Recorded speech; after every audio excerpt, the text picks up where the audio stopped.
There's certainly a growing appeal for open-world survival games where your only objective is simply to survive the perilous environment. This game is called Don't Starve, which is the only help or advice you're given once it starts. You begin playing as Wilson, an odd character with eccentric hair. But there are other characters you can unlock the longer you manage to stay alive. Similar to games like Terraria or Minecraft, the setting of the sun brings with it some pretty nasty terrors. Or in this case, instant death. So you must immediately make use of the wee daylight hours to gather the necessary materials needed for a basic campfire and find yourself some food. Yeah, and this is relatively easy to do initially. Most creatures that you encounter are passive and won't attack you unless you attack them, at which point you'll take a pretty hefty beating. So you're pretty much free to roam and gather. You'll need twigs and a flint for an axe, which then allow you to cut trees for logs and harvest grasses to get your fire going. After that, you can set about building bigger and more exciting things, but to do that you'll need a science machine, which unlocks individual crafting plans when you stand near it.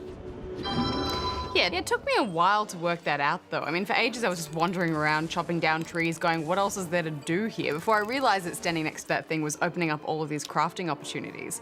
But I managed to make myself a trendy grass suit, a hat, some traps to catch animals so I could cook some meat, and a chest and a backpack for storage.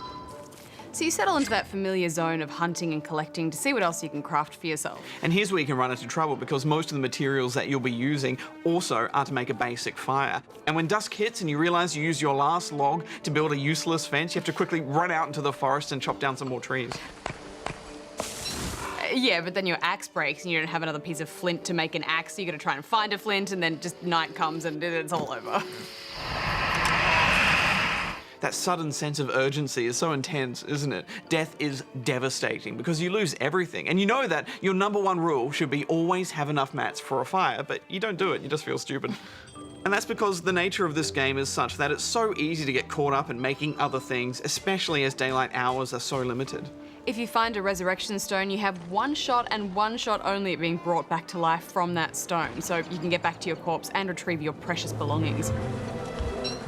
Your health does take quite a hit though, and it's so hard to get it back up again. Yeah, you can regain health with certain rare items and also by eating food, and cooked food gives you a little bit more, but it's still a very small percentage, and it's painfully slow going trying to get your health back. I got a bit frustrated with that. Yeah, especially since so many of the animals you have to fight to get the meat to then cook the item that gives you more health will generally kill you in the process anyway, so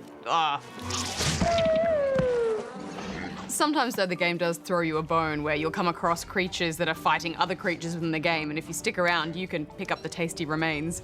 This is one of those games where you have to be committed to that repeated process of crafting and harvesting, because quite often you get back to square one and you have to do all that over and over and over again.